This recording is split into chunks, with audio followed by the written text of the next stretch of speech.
For the second day in a row, demonstrations in Sabah Bahrat Square in Damascus.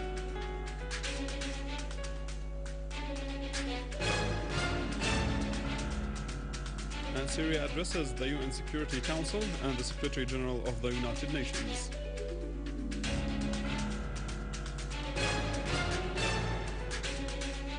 The Russian Foreign Ministry says that the UN monitoring mission to Syria has to include representatives of states accepted by Syria.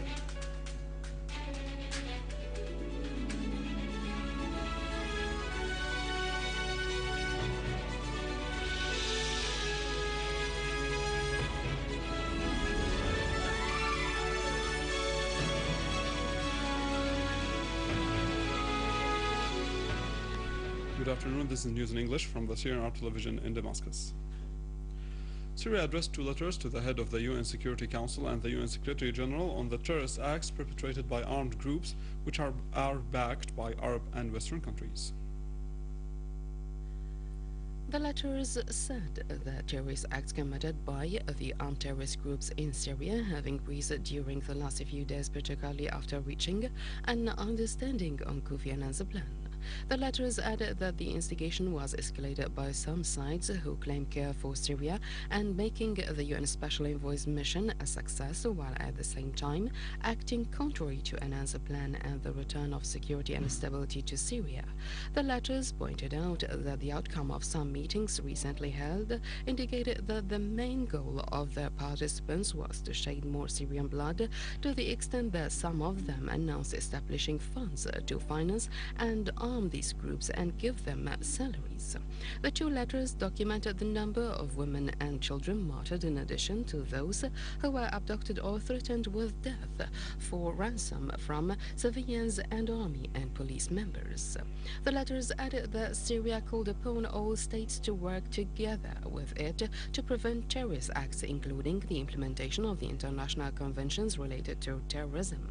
They stressed that Syria calls upon the international community and the UN Security Council, in particular, to take necessary measures to prevent funding or preparing any terrorist acts against it using the territories of other countries.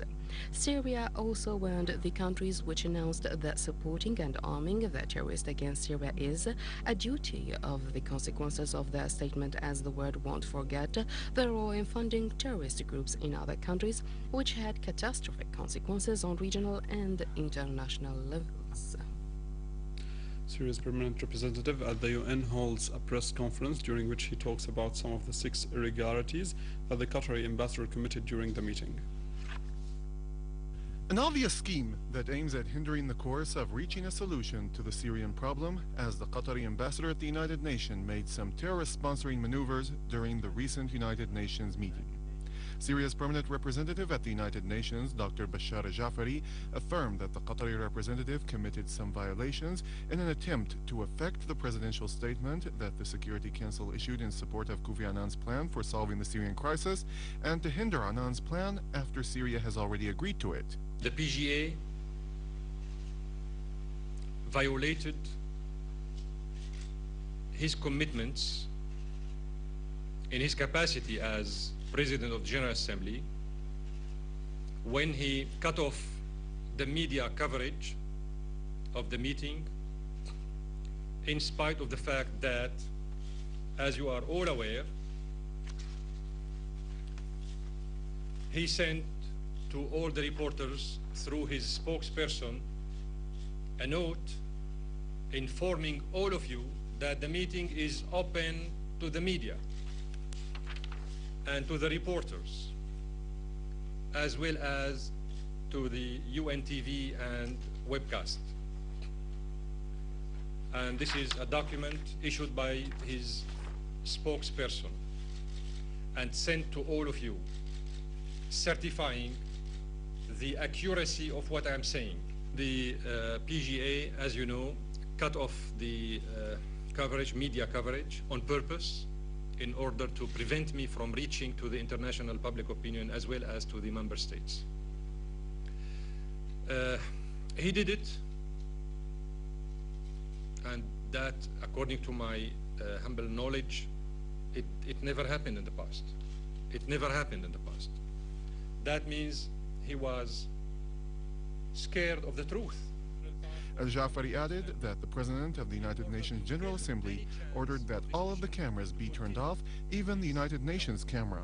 And he also ordered all the journalists to leave the conference room before the Syrian representative gave his speech to prevent the public opinion from hearing it, even though the meeting was open at the invitation of the representative of Qatar to all of the accredited media at the United Nations. He said that the President of the General Assembly had misused his authority as the President to impose the Qatari Saudi regime's agenda instead of talking about the so-called Syrian problem and Annan's six-point plan. They were scared to give the floor. The Russian Foreign Ministry confirmed that out of respecting other states' sovereignty, it considers the Syrian government fully responsible for internal conditions in Syria. Deputy Director of Press and Information at the Ministry, Maria Zakharova, stressed that attempts to execute schemes that aim to control conditions unilaterally and in an unbalanced manner must remain part of the past. She demanded ending all forms of violence by all sides and encouraged the Syrian government to continue the democratic changes that meets the demands of all Syrians. Zakharova added that the Russian approach is objective and balanced, enabling Russia to deal with Damascus and the opposition, whose leaders understand the importance of the Russian role that is based on the necessity to find means to solve the crisis in Syria by the Syrians themselves. She also underlined that Russia respects Syria's sovereignty, independence, and the unity of Syrian territories, in addition to respecting the goals and principles of the UN Charter.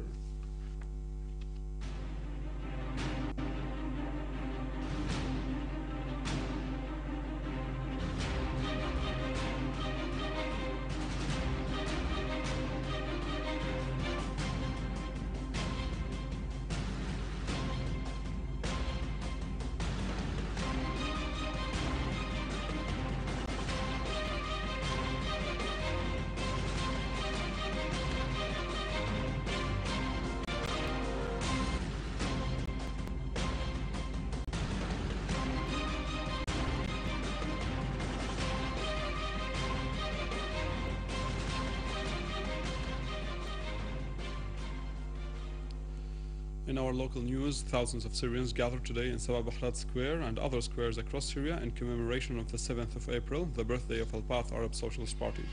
Participants cheered slogans that show commitment to the Ba'ath principles of social justice and Arab unity, stressing that the new role of the party should play in this critical point of Syria's history.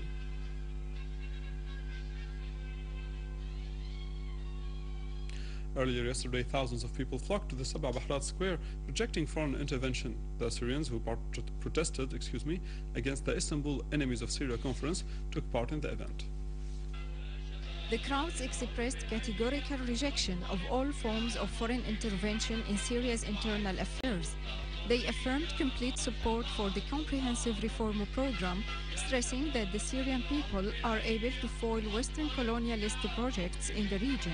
The participants shouted slogans that hailed the steadfastness of the Syrian people, stressing that the reader of Syria's history will learn the meanings of dignity, love of homeland, and steadfastness.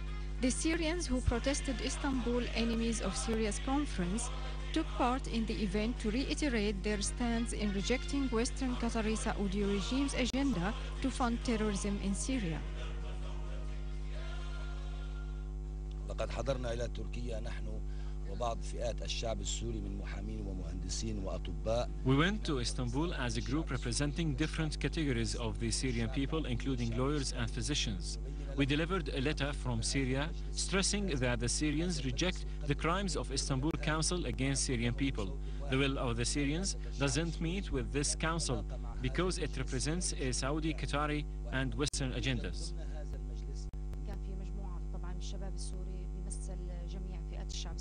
We are a group of Syrians from different strata.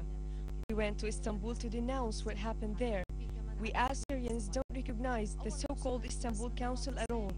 We raised Syrian flags and shouted slogans that call for strengthening national unity, affirming that Syria is for all honest Syrians. In solidarity with the homeland and support of the process of reform, the delegation of Syrian community in Sweden visiting Syria carried out a number of activities, during which they met Dr. Abdel Fattah Hamoura, Assistant Minister of Foreign Affairs, and expatriates, who told members of the delegation about the crisis in Syria which is going through, pointing out that the role of the foreign media is distorting facts. For their part, members of the community said that targeting Syria was because of its support to just Arab causes.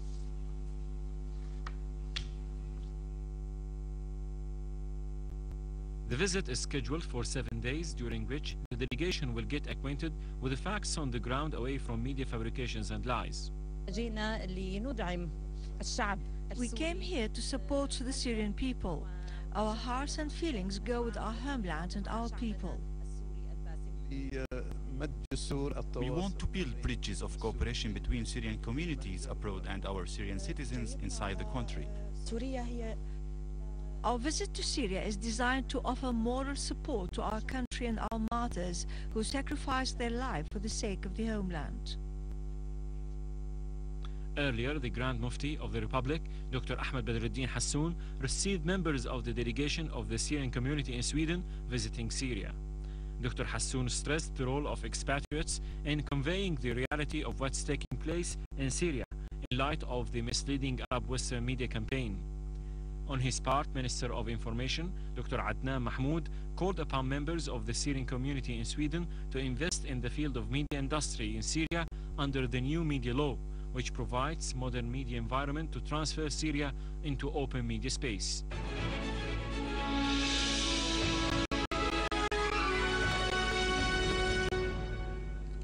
A terrorist group assassinated citizen Ibrahim al-Ta'ani because of his love of the homeland and rejection of the conspiracy against it.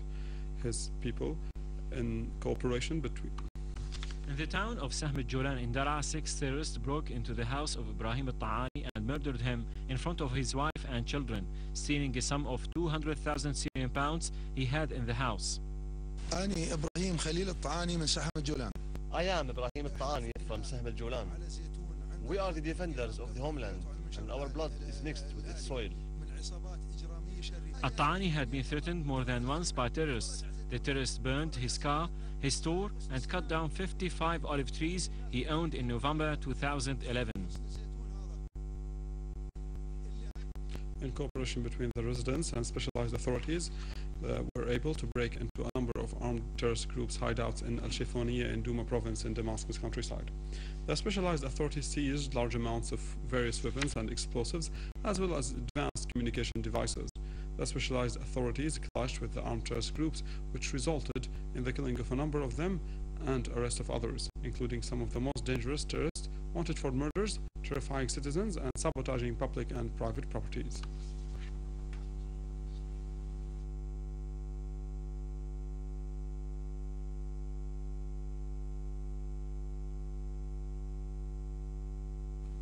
"34 individuals from Az-Zabadani area surrendered today to the competent authorities and handed over their weapons.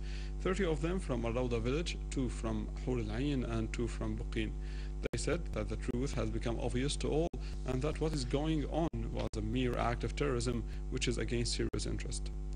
They added that their legal status has been settled and that they would continue their lives as normal as any Syrian citizens. Western media reports have reiterated that Qatari and Saudi are still offering financial and military support for their armed terrorist groups in Syria, despite international warnings against the adverse consequences of such steps. Observers have affirmed that the majority of requirements for the success of Annan's mission exist outside Syria, particularly in the states that fund terrorist groups and encourage them to press ahead with their heinous crimes against Syrian people. The funding of terrorist groups has recently increased by some states whose leaders publicly called for arming the terrorists to carry out crimes against Syrian people. The aim is clear, namely to foil Annan's mission, which adopted dialogue and distanced the option of military intervention. The Guardian newspaper said that some Gulf states, especially Saudi Arabia and Qatar, returned to secret support of the terrorists in light of the international pressure, which called for peaceful solution of the Syrian crisis. The Daily referred that several meetings were held between Saudi intelligence officers and members of the so-called Istanbul Council in Europe, with the aim of discussing means of increasing military and financial support for the armed groups in Syria. The Daily also referred to a new Qatari plan to provide terrorists in Syria with highly developed weapons, including missiles. The newspaper said that the GCC state agreement to pay salaries to Istanbul Council members was a cover for offering unlimited financial support to buy weapons. Political analysts said that the success of Annan's mission is greatly related to his ability to hold the external factors, especially the armament of terrorists. Thousands of Bahrainis took to the streets calling for political reforms and shouting anti-government slogans.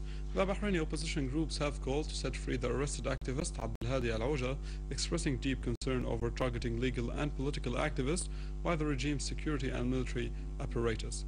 The opposition held the Bahraini regime responsible for the systematic oppression of peaceful protesters and firing live bullets by police and pro-government militias on civilians and unarmed demonstrators, casting doubts over investigations to disclose the truth behind the death of a young man during a recent demonstration.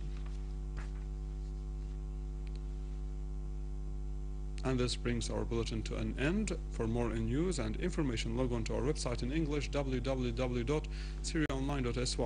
Now to Vani with the economy.